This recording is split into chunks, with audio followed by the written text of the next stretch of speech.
Morning students.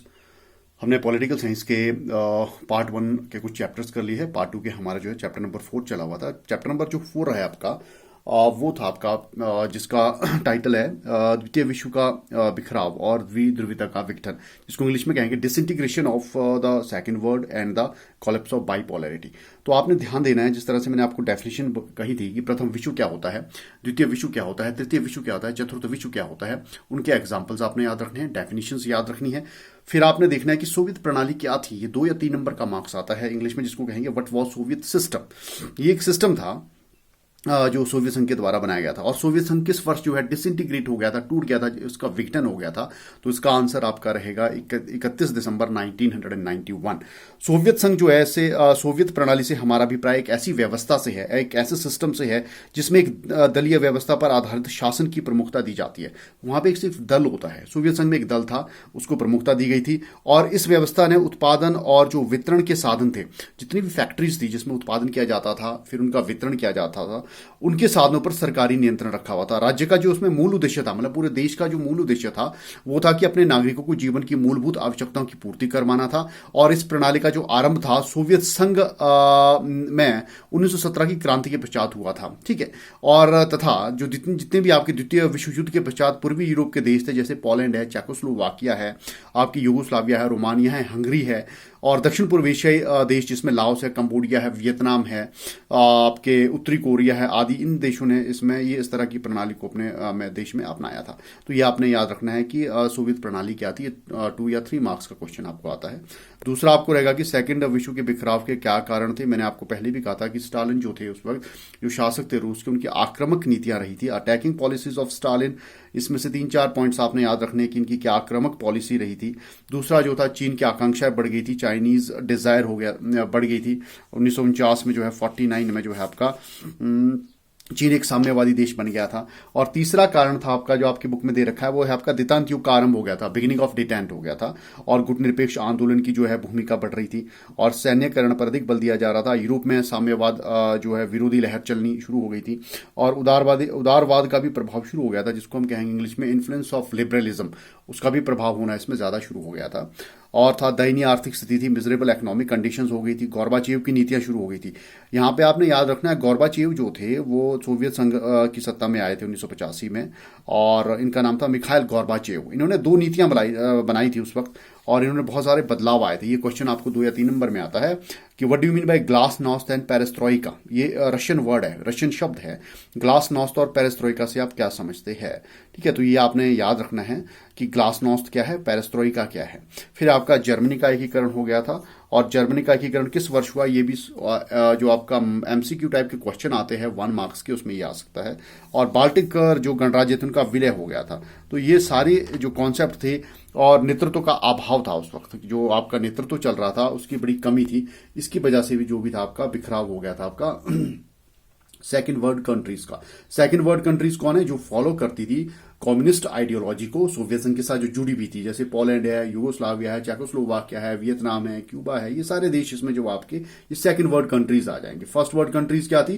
First world countries वो countries है जो अमेरिका की पिछलग्गू है या पूंजीवादी व्यवस्था को अपनाने वाली है, जिसमें ब्रिटेन है, फ्रांस है, आपका पश्चिमी जर्मनी है। इस तरह के सारे देश जो आपके द्वितीय विश्व में आ जाते हैं।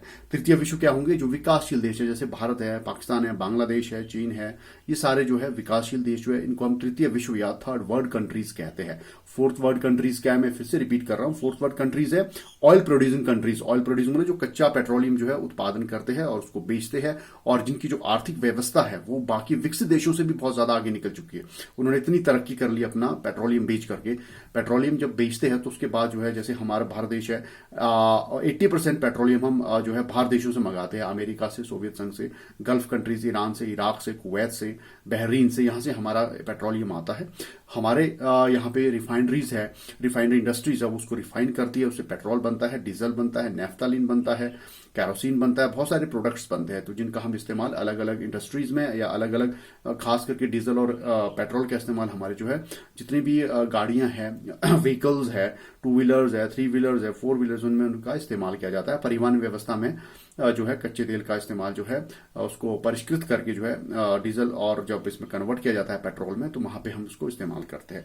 और हमारे देश में जो है पेट्रोलियम पदार्थों की कमी है, इसलिए हम जो है दूसरे देशों पे जो है पेट्रोलियम उत्पाद के लिए निर्भर है। तो ऐसे विश्व जहाँ पे पेट्रोलियम का उत्पादन बड़े स्तर पे किया जाता है, पेट्रोल के बहुत सारे कुएं पाए जाते हैं, और वो उनकी जो इकोनॉमिक कंडीशंस है, आर्थिक व्यवस्था है, वो किस पे है, पेट्रोलियम पदार्थों को, पेट्रोलियम को बेच करके उस पर आधारित है।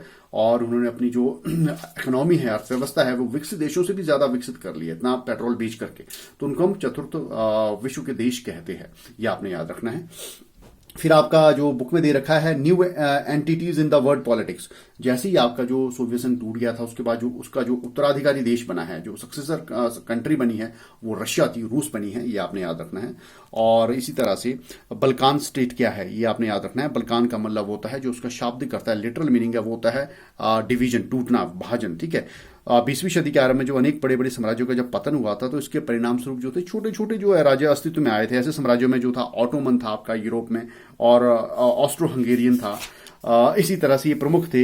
इनको बल्कान राज्य कहा जाता है, और इनके जो बिखराव से उत्पन्न राज्य बने हुए थे ये, और ये मध्य पूर्व यूरोप में ये स्थित है सारे, जिसमें युगोस्लाविया आपका आ जाता है, रोमानिया आ जाता है, आपकी बुक में दे रखा है, बुल्गारिया है, युवान है। इनको हम यूरोप के दंगल का अखाड़ा भी कहा जाता था। तो ये भी आपने याद रखना है कि किन देशों को या किस क्षेत्र को आर्थिक अंतर्राष्ट्रीय राजनीति में यूरोप के दंगल का अखाड़ा या कॉकपिट ऑफ यूरोप कहा जाता है। फिर है मध्य एशियाई देश से आप क्या समझते हैं, उदाहरण दीजिए। 2 या 3 नंबर का क्वेश्चन आएगा, तो आपका बनेगा कि एशिया जो है विश्व का सबसे बड़ा महाद्वीप है। यहाँ पे बहुत सारे देश है, मोर देन 44 कंट्रीज है, और भौगोलिक दृष्टि से यहाँ पे 5 भूखंडों में जो है हम इसको विभाजित कर सकते हैं। किसको, एशिया कॉन्टिनेंट को। इसमें उत्तरी एशिया आ जाएगा आपका, पूर्वी एशिया आ जाएगा, पश्चिमी एशिया आ जाएगा, इस तरह से, और दक्षिण एशिया और मध्य एशिया आ जाएगा। एशिया में प्रत्येक भूखंड जो है अपनी संस्कृति, भाषा, जो भी यहाँ पे धार्मिक क्रियाकलाप है, रीजनल एक्टिविटीज है, आर्थिक और सामाजिक जो स्तर है, इकोनॉमिक एंड सोशल कंडीशन जिसको इंग्लिश में कहेंगे, इसके कारण ये जो अलग अलग जो है अपने आप को पहचान बनाते हैं।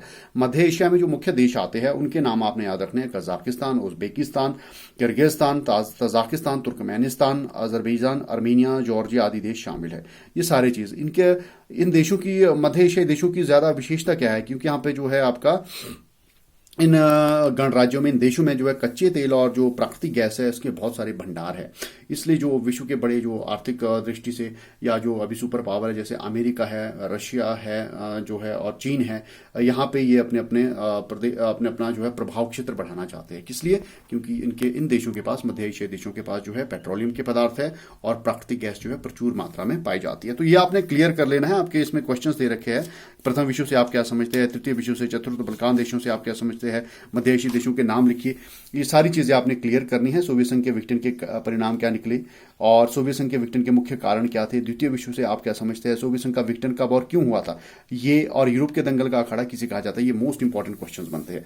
कल का हमारा जो टॉपिक रहेगा वो रहेगा आपका उत्तर साम्यवादी राज्यों में लोकतांत्रिक राजनीति व पूंजीवाद का प्रसार, जिसको इंग्लिश में कहते हैं introduction of democratic politics and capitalism in post communist regimes. Post communist regimes का मतलब हो गया जो देश पहले कम्युनिस्ट कंट्रीज जो को फॉलो करते थे, रशिया को फॉलो करते थे, वो टूट गए। अब वहां पे कैसे हाल है, वहां धीरे धीरे जो है साम्यवाद खत्म हो चुका है, और उन्होंने क्या अपना लिया है, आर्थिक व्यवस्था में पूंजीवाद व्यवस्था, कैपिटलिज्म को अपना लिया है। और जो गवर्निंग सिस्टम है, जो शासन करने की प्रक्रिया है, वहां पे उन्होंने लोकतंत्र, डेमोक्रेटिक सेटअप को अपना लिया है धीरे धीरे।